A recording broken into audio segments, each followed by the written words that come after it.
somebody sent me or recommended to me that I watch this interview with a guy by the name of David Williamson.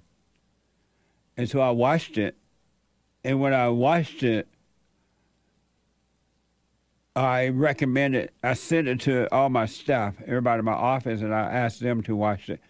And I wanted my experts to discuss today what they got from it. So I did ask Nick and Sean, so we talked about it briefly this morning, but he wanted to wait until we hear fresh from him on the show here. But it's about near-death experiences. And I've heard these stories all my life about people dying and they going through the light and they see the light. And some people go and they see nothing but darkness, they go to hell. They get deeper in hell. So I've heard all these stories. And I wanted to know what my experts would think about that. So I didn't tell them what I thought about it either, because I know how the mind, I didn't even pump it up or anything, because the mind will make you think, wow, it'll make the picture bigger than what it is, and then you see it, and your low expectation will become low. Something like that. So I just said, hey, watch this. I want to discuss it tomorrow on the show. I want to see what you guys think about it. So what I want to do is to play an excerpt from this near-death experience. This is Coming Home. It's from Coming Home. I guess it's a podcast. Yeah, podcast. With Coming Home podcast with David Williamson and his near-death experience and how it changed his life, identity, and purpose. So David had this near-death experience, and as a result, it changed his life, his identity, and purpose in life. So I want to play it because I'm almost about to say what I thought about it, but I'm holding on. Can you tell I'm holding on? Your life. Almost, it's like right there. So this is from Coming Home. Watch this. Feeling all this hate inside of me, it just broke my body down. It broke my body down. As soon as I started losing hope in humanity and in myself, I started dying slowly, and it was painful. It was, but 7 days later, I felt like a stinging in my heart, and I couldn't catch my breath. I couldn't keep my breath, and then eventually rushed to the emergency room, and I'm having a heart attack. They were working on me. They were defibrillating me. So I felt complete. I felt like I had awakened for the first time in my life. I didn't feel any pain. I didn't have any confusion. And I knew that my body was dead. I knew that my body was dead. I knew that I killed myself with my thoughts. The love, I felt love in that blackness, but I felt everything in that blackness as well. I'm just a part of it now. And I see it all, including the bad, as just part of it. The change for me was really just seeing all of that, seeing that I killed myself, remembering the words when I was floating above my body that my personality killed me. And I just jumped right into a game that was already being played before I came here. And that's what all of us do. We jump into narratives that were invented long before we came here. We jump into these isms and ologies and that have been invented long before we came here. We never question the veracity of anything that we believe. We just believe it and we behave and act on it. And I was so depressed when I came back. I was deeper. I was more depressed than I'd ever been in my life when I came back here, because I'd actually saw something else, and that's what I preferred. And I preferred to be there. And coming back here, I didn't even know how to integrate. I didn't know how to feel about any of this. I didn't. So there's so much more to that too. There's just a little taste of it. He was very angry. He grew up very angry and he hated white folks. He talked about how much he hated white people. He was blaming them because that's all he knew. That's what he heard. But that anger that he had was killing him. It was destroying him. And then to the point that he had a heart attack. And then a matter of fact, he was active. He was so into hating white folks, he became an activist and all that, right? And so he hated white folks, but he didn't know the effect that anger was having on him. He had a heart attack. He rushed to the emergency room. They had him on the table there. And while being on the table, he thought he was just going to sleep. But he died. He left his body. And he can see himself leaving his body. You need to watch it, by the way, and to get the whole story. But he left his body, and he could see himself leaving his body. And he went into this light. He went into this darkness, and the darkness was a void. And in that void was nothing but love. Everything was in the void. And it changed his mind. It took away all those thoughts and ideas and plans that he had learned and picked up while living on earth, like everybody does. The moment we pop out of mama's womb, we've been set up by teaching us. And we believe what they teach, and we identify what they teach, and we take on identities. He talked about how he lost all identities. And it was amazing.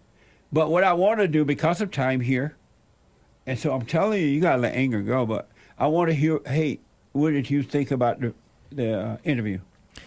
It was cool hearing him talk like a normal guy and express how he went He's from... my Excerpt, by the way, for those who don't know. Yeah. Hate is the host of the hatereport.com, and my producer, Sean, an Excerpt here at Jesse Peterson, and the Anchor Baby, the host of the Anchor Baby, and an Excerpt, and then Hassan, now the host of a brand new show on Wednesdays at 11 a.m. Wow. Walking on water, and an Excerpt here. That's who you're looking at. Okay. This guy, Williamson, he described how he had taken in all this information about black victimhood, and he went nuts with it. He got really angry, and just hearing him describe that, and then to go from that into taking in people's input without reacting, neither accepting nor rejecting it. He described it as just ones and zeros or something like that. It was cool.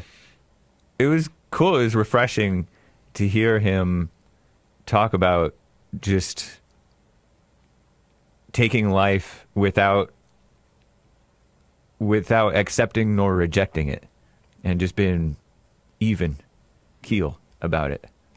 After having been angry and witnessing all these people whom he used to look up to, now he sees them as just spouting off their anger and trying to spread their anger and frustration and mess. So it was cool. I liked it. Amazing. And he talked about religion in a way that he was like, he had studied religion, all kinds of religions, and I didn't know whether what he experienced was partly because of his mind setting him up, or if that was just real. It just kind of reality faced him. He seemed like he even stopped identifying with his human body and started to accept and love everybody, including the racists whom he thought hated him. Yeah. So it's cool. Amazing. Yeah. Sean.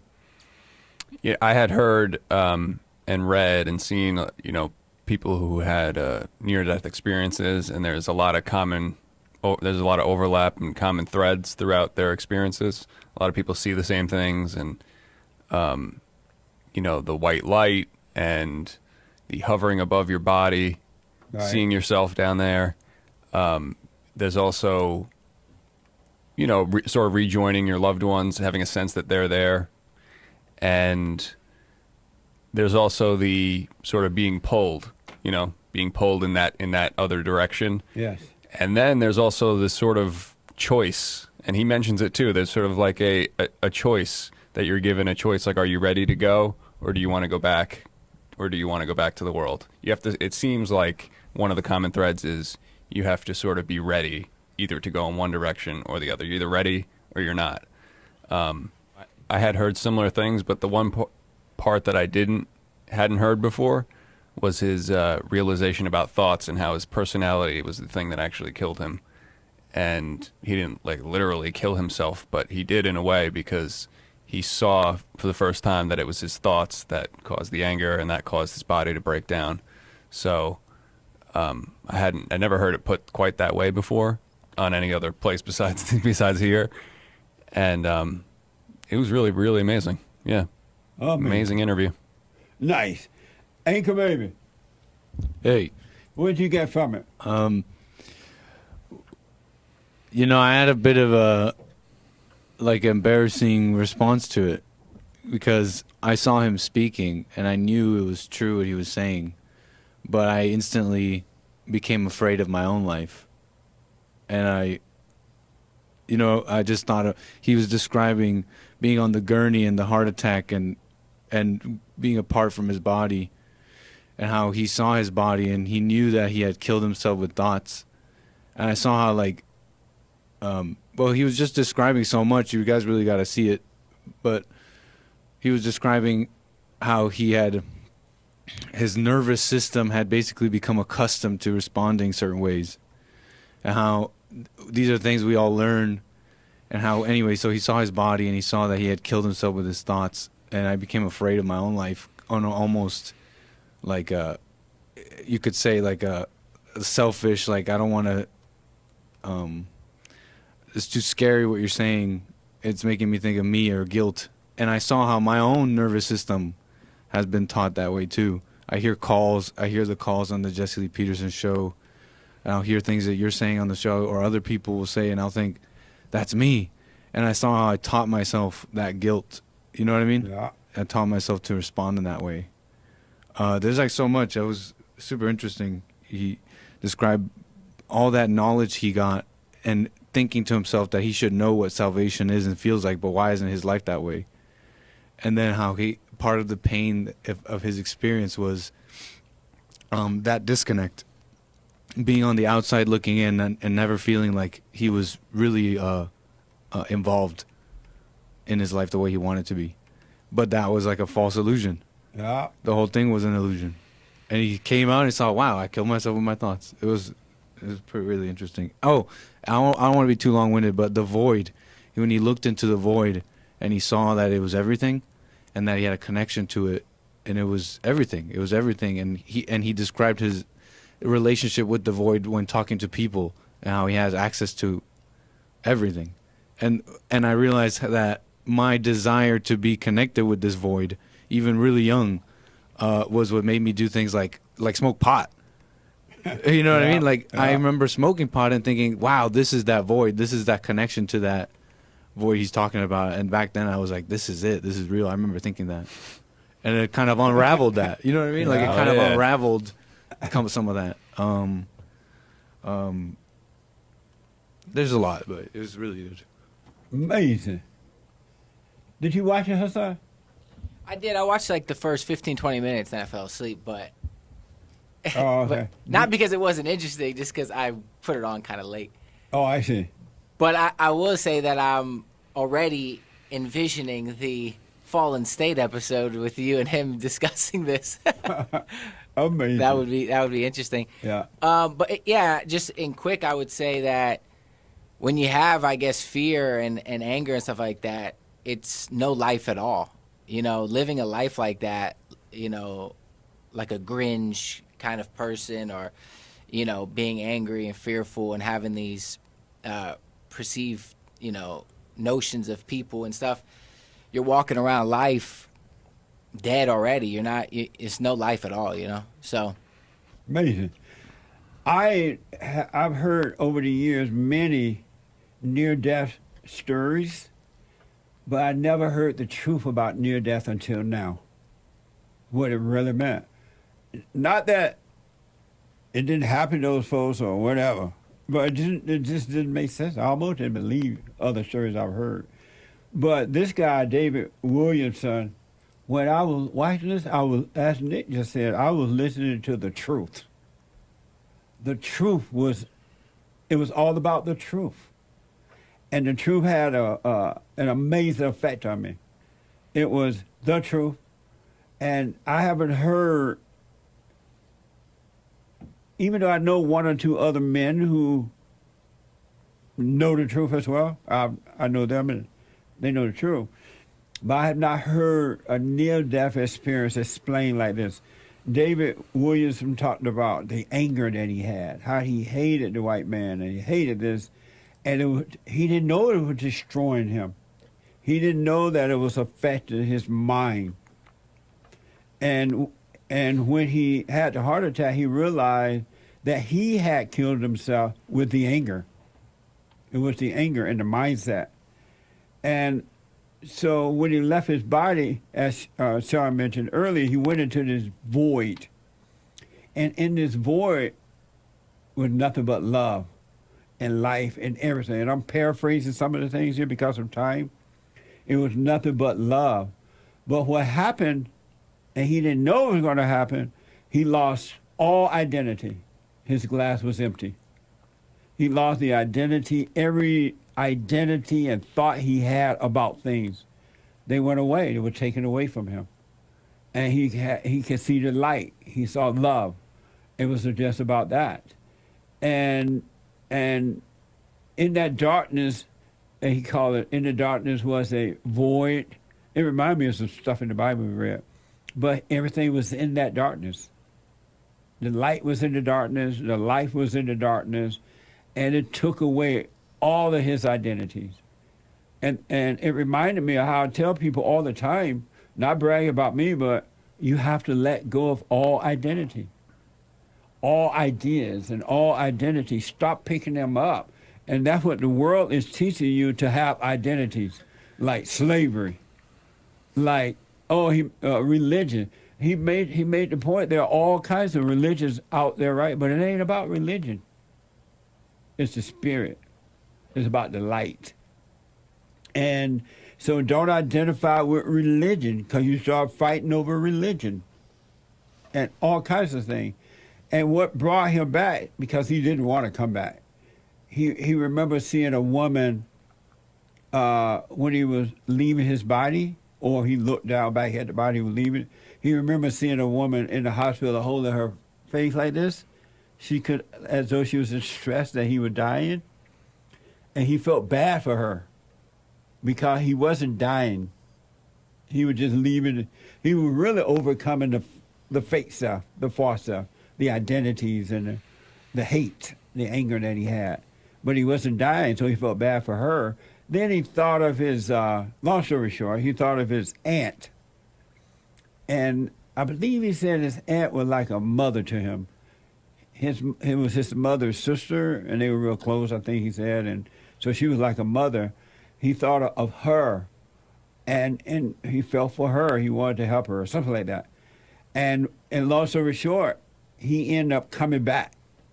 But when he came back, he hated the fact he came back. He didn't want to, it was painful coming back, being back in this mess, right? Right. And all the time before that, he was really into the whole black thing. Right. And he said it was one of the funnier parts of the interview when he said, I came back, I was a little confused, and the guy who was taking care of me said, what did you see? And he just said, blackness. I thought that was really funny. But sorry, go ahead. No, finish that point. Yeah, no, he described the void and the blackness as almost like a substance. It was like a velvety. It wasn't necessarily a nothingness. Right. It was It was just like a substance that he fell into. Yeah. It's like some sort of content there. And I really appreciate what Nick said about it too, because it sounded like it had a spiritual effect on him as well, and because it was just the truth. It was just simple truth. Now he has a renewed mind. He sees clearer now. He's not into those thoughts, and when he talks to other people now, he can see where they're coming from, something like that, he said.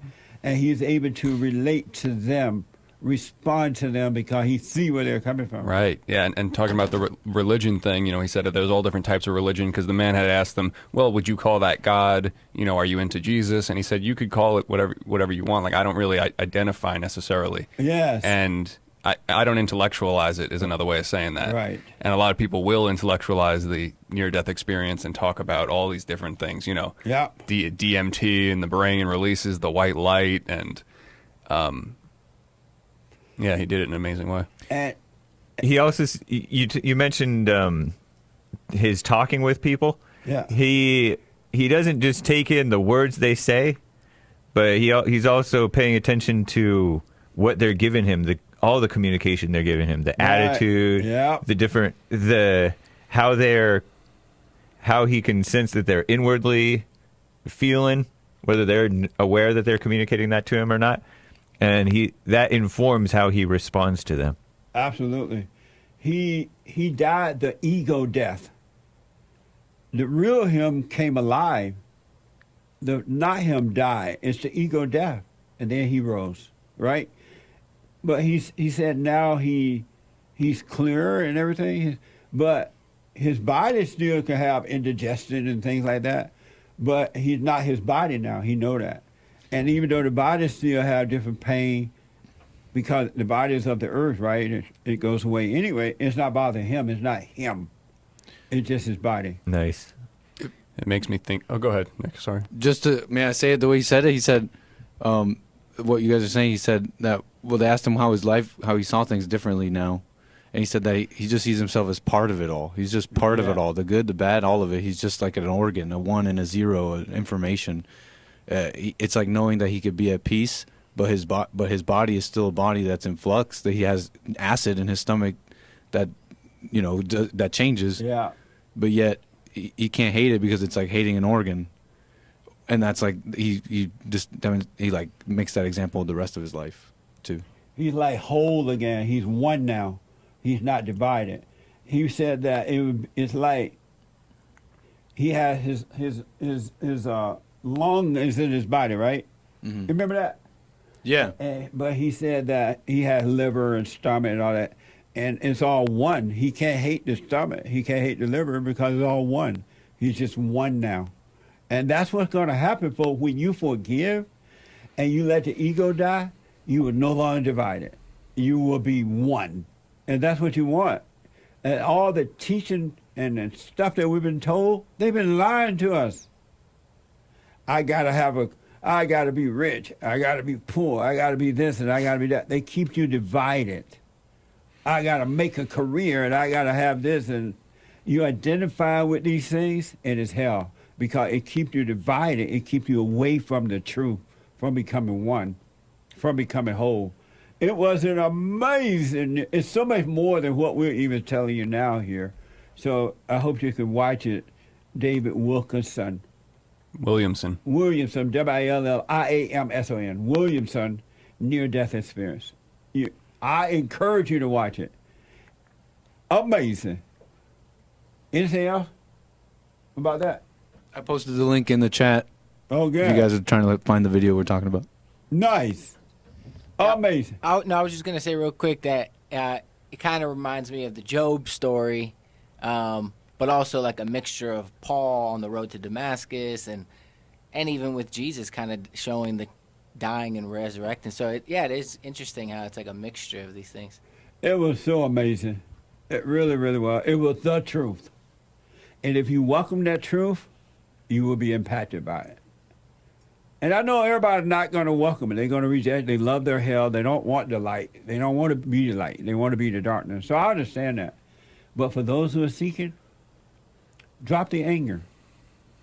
Anger corrupts the mind, and it destroys you. All right? Amazing. Thank you, guys. Nice. Amazing.